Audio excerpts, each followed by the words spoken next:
Keepers of Our Republic, a weekly nonpartisan podcast talking to election officials and judges about defending the rule of law and free and fair elections, also known as How We Keep Our Republic. I'm your host, Tate Fall. If this is your first time joining us, don't forget to hit that like and subscribe button and join us here every week on Thursdays for these conversations. Today, I'm joined by Tim Tsujii. Tim is the elections director in Forsyth County, North Carolina.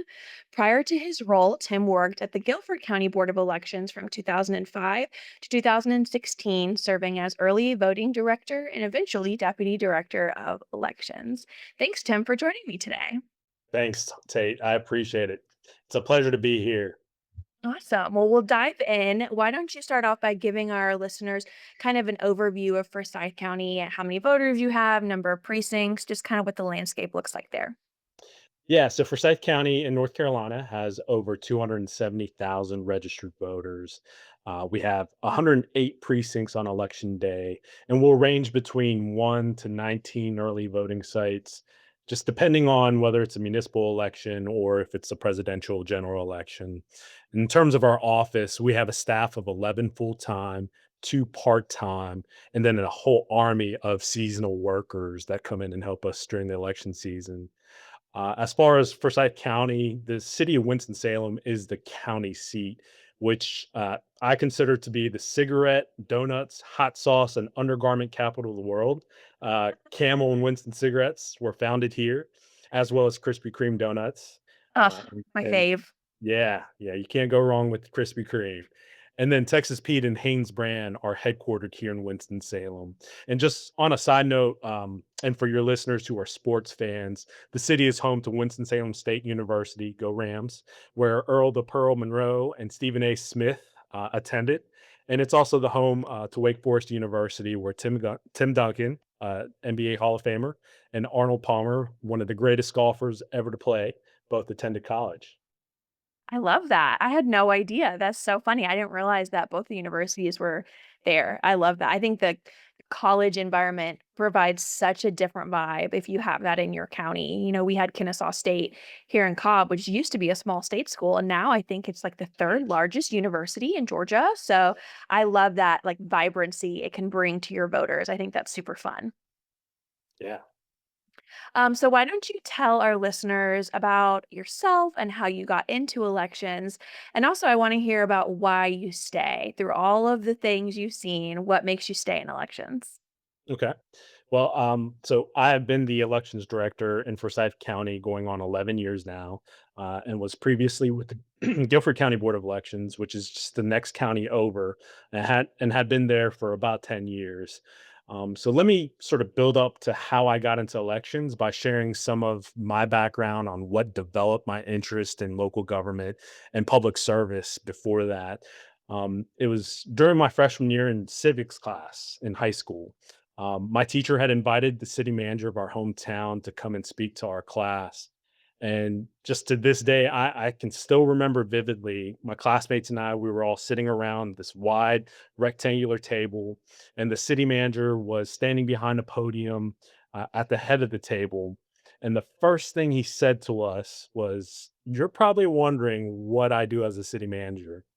And I still remember this. He put his both hands down on the podium, and he slowly leaned forward like he was getting ready to tell us a secret.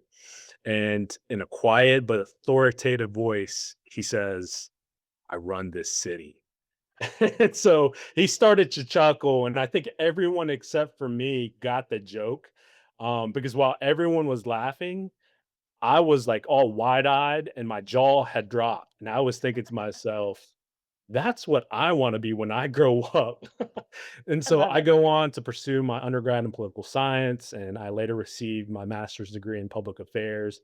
And that was all while working full time during my stint in Guilford County. But all right, so now to the part about my entry into elections. I'd say it had a little bit to do with it's not about what you know, but who you know, and then a little bit of divinity.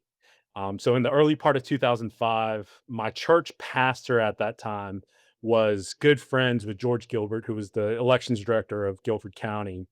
And that was because Pastor John got ordained at the same time as George's wife. And so, long story short, Pastor John reached out to George knowing that I was interested in a career in local government, and he asked if he had any jobs available, and the rest is history. I love it. Yeah. And so, to the second part of your question, as for why I'm still in elections, I feel like I still have a lot more to learn and accomplish. I'm also inspired by the people I work with and my peers across the country, such as yourself, whom I just really enjoyed getting to meet and learn from each and every day. I love it. I think that I agree. One of the things I love most about election administration is the just there being there for each other. You know, you can pick up the phone and they're going to answer and they're going to commiserate with you. They're going to, as this Baptists say, they'll fellowship with you. You know, Right. they'll do whatever it is, whether that's fellowship, over a meal or a lot of times at happy hour. We always are there for each other and we understand, I think, such a deep level what this work means to us and why we continue to do it. So I love that, and I have to tell our listeners about how I met you the first time 10 years ago, which is absolutely Wow. crazy to think that it's been a decade. But I had kind of an interesting entry into election administration. I think I've talked about it previously, where I was actually someone who studied elections in school, and that was all thanks to Dr. Kathleen Hale. Shout out Auburn War Eagle. She was the MPA director and I actually wanted to study ADA. I wanted to work for a city or county and do ADA work for them, making sure all their buildings were accessible. And my undergrad is in rehab and disability studies, and so that's where I got into that. But I wanted to stay at Auburn and get my MPA, really, so I could get 2 more football seasons, which were, of course, extremely disappointing as they are as an Auburn fan. And so I remember meeting Dr. Hale. I went into her office and I said, "Hey, this is what I wanna do. Is that something I can study in your program?" She said, "Yeah, we have an open research slot, but you'd have to study elections, but you can do all your research since Auburn's a research university, you can do all your research in ADA in elections." And I was like, "Sure, whatever. I'll do that." And that was the fall of 2016. So jumping in the middle of what was turned out to be a very pivotal presidential election for our country, and for the profession as well. So, in Alabama, we don't have early voting. There's not really any of that. So, Dr. Hale told us we were going on a field trip, and of course, grad students were like, "Heck yeah, let's go on a field trip!" And so she said we were going up to Winston Salem, and we were going to observe early voting, which none of us knew what that was because none of us had seen that.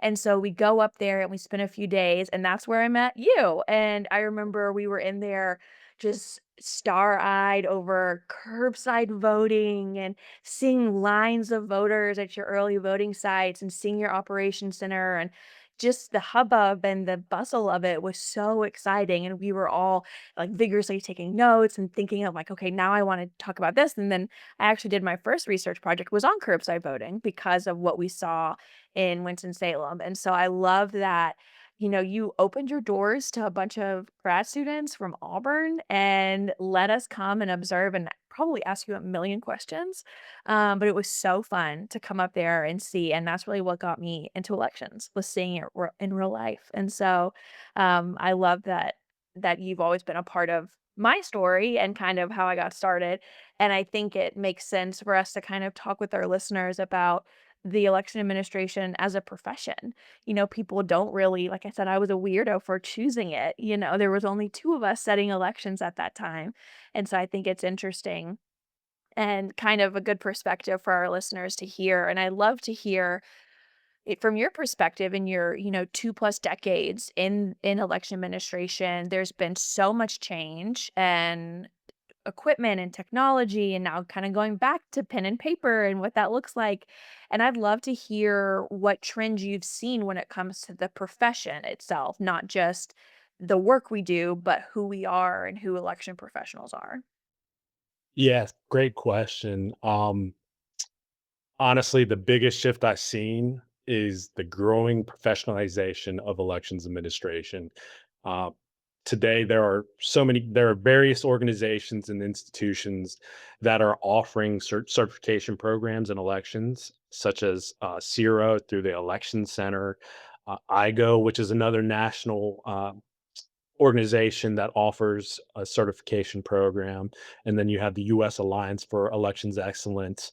But more importantly, thanks in part to HAVA, which stands or the Help America Vote Act, we have the Elections Assistance Commission, the EAC, which is a federal agency that, as of recently, have been focusing their efforts on the professionalization of elections officials through their certification program and their learning lab.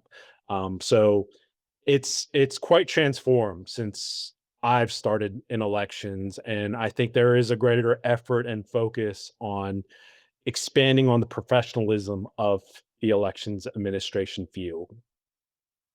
Yeah, I totally agree. I know that that's one thing that the professors who teach the SARA courses for the Election Center, which we talked about the SARA courses in some of the other episodes of the podcast, that, they'll tell you when they started that 20 years ago, when they really started teaching classes, is their rooms were predominantly older white women because they were people who were in, kind of that clerical, they worked in the county clerk's office or, it was just kinda how it was, and I think it's funny because a lot of times I think back in the day, elections was just someone in the clerk's office who drew the short straw, They were Right. the ones running the election that year, and now, like you said, it's really changed and become a place where you can earn letters after your name, and earn these certifications. And I'd love to hear kind of what you think that impact has been, seeing that increase in professionalization. What's been the impact on election administration as a profession and kind of the fruits of all of that labor as well? Yeah, so something that was totally unheard of back when I started in elections is that we now have 3 universities across the country that field graduate studies in elections administration. Like, somebody can actually now say, "I wanna go and major in elections," Yeah. right? And that's it's just mind-blowing. But I am also seeing a lot of people transitioning from different local government agencies into elections Mm. offices as well. But the prevalence of MPA programs across the country, that really hits closer to home for me. And so my office has been working with Auburn University and the University of North Carolina at Greensboro, which is where I received my MPA, since 2023, where we've been bringing in students from those respective MPA programs to serve as interns for a semester or Mm. two. And that really gives them an opportunity to gain practical skills that can be applied in both elections and or local government, but while also gaining the people skills that are just as important. And this quasi fellowship pathway has really served our office well in terms of succession planning. So, for those interested, and if we have any availability, we can bring on those interns into full time roles after they've completed their internships. And I think this is a model that any jurisdiction can follow because there's colleges and universities everywhere that they can recruit from. And it doesn't necessarily have to be NPA or political science students. Tate, you know that we as elections officials have to wear many different hats because we handle a full gamut of responsibilities that can range from, dealing with the media to legal, finances, logistics, IT, budgeting, and personnel management. So really, you can bring in students from all fields of studies. And this has grown to become beneficial to our office, where we're just, it's kind of like a cycle where we're bringing in students to gain experience and to learn, but hopefully to keep them in elections. I love that. I think that that's so important because a lot of people don't think about careers and elections. I think even MPA students, they're learning about local government. They're thinking, okay, working in the city manager's office or working for a council member or working in, you know, GIS, city planning, finance. A lot of times, DOT, a lot of times people don't think about elections, right? A lot of Right. times, like I've told you, I said earlier, people think, we work 4 days a year and that's it, right? And we know it's a lot more than that, but I think people are gonna have more exposure to kind of all of those things, like you said, in that one office, whether you're a big office like when I was in Cobb and I had close to 40 employees, an intern could rotate around kind of our 4 different departments that we had because we had everything split up versus when you're in a small office, like when I was in Arlington and there was only, 6 or 7 of us, depending on what time of the year it was, you get to learn everything and you do get to have your finger in everything. And I think that that is really unique in when you look at government. And I think it's a great opportunity. I know people, like you said, that have come from other departments into elections, and I know people that, have worked in elections and then gone and, become city managers and done things because they get so much experience, and it's so fast-paced, and there's so much to learn there, and I think that it's a really cool way to bring in, future election administrators or administrators in general. Yeah, absolutely. So kind of talking about that, elections are every election's different. You never run a perfect election, right? There's always going to be something that goes wrong. You just hopefully it's a small thing. So what would you say are some of the key skills or traits that someone would need for a career in elections or that you've seen people have that's made them successful in this field? Yeah, so I think what matters the most is whether you have a heart for serving people and really the conviction to care for people. Um, a good buddy of mine, Isaac Kramer, who's the director in Charleston County, South Carolina, and just someone who I have the utmost respect for. He said it best that working in elections isn't for everyone because of the burnout, and that burnout is real. And Yeah. if you're going to be in the trenches, it might as well be with the right people that work hard together, take the hits together, but also celebrate the wins together.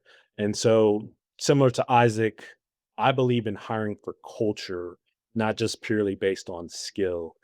Because I can train you on how to use our voter registration database, but I can't teach you to be a servant leader.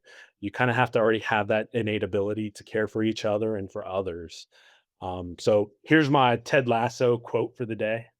Um, Relationships are like seatbelts, and if they don't click, then we'll never feel safe.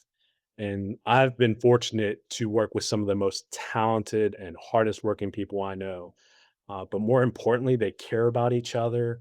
And we try to carry that over with our poll workers too. We don't just train our poll workers before each election.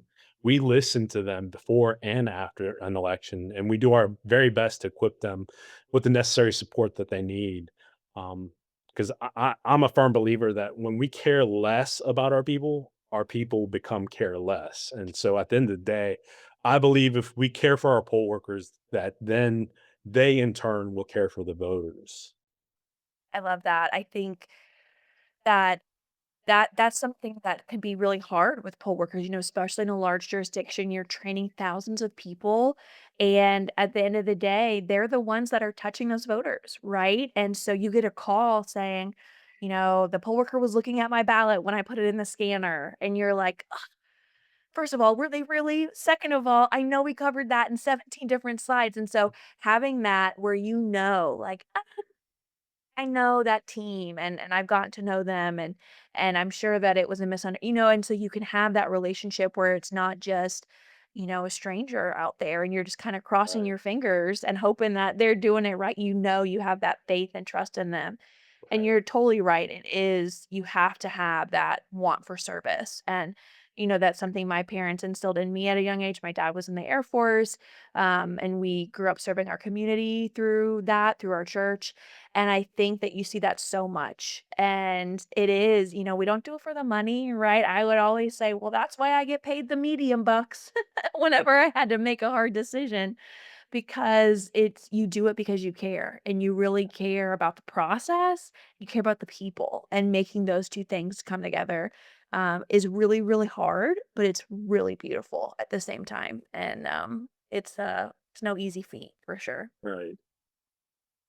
So what would you say is your number one piece of advice for someone who's maybe looking to start a career in elections, whether it's maybe someone who's been a poll worker a couple times and really enjoyed it, someone in another kind of local government, state government office, what would you tell them? Yeah. So, developing a reputation for integrity, consistency, and really attention to detail is what often distinguishes the strongest elections administrators over the course of their career. Um, but a lot of that has to do with who you are and less of what you know and what experiences you may have had. And so I just go back to the servant leadership mindset, holding yourself accountable, the willingness to be a constant learner and demonstrating self initiative are, I think, foundational to the elections administrators that are out there today that are succeeding and doing an astounding job. So yeah, I'd say integrity, consistency, and attention to detail are like the three core pieces that they should really focus on.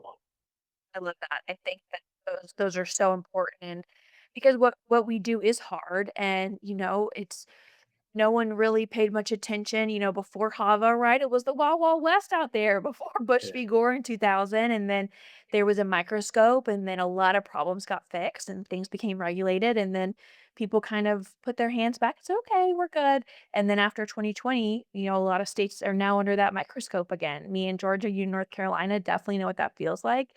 So you have to have that integrity to where your voters, they may not trust the system or whatever that is to them, but they trust you. And that's important and they see that in your character. And I think too, like you said, the willingness to learn from other election officials, to have those relationships, to learn from them, both on, everything from dealing with your people and how to deal with different types of personalities and what you inherit if you're new in an office. And um, like I said, every election's different. You always have to be learning something new and really caring for your people, and that'll translate to your voters when you do that and you put in that work. I agree. I love it. I love it. Well, thank you so much for your time today. This was so fun getting to catch up with you. Still can't believe a decade. I'm like, "What? That's crazy." Time does fly. I know, and the elections keep on coming. It's Sure funny how does. that happens. Yeah. But thank you for being here today and sharing with our listeners. And thank you, listeners, for tuning in. We'll be back next week with another episode talking with more keepers of our republic. If you like this episode, please share it on social media and tell your friends. It's the best way for folks to find out about us. I hope you'll agree that our guest is indeed a keeper of the Republic. If you want to learn more about how you can help keep our Republic, stop on over to our website, keepourrepublic.org.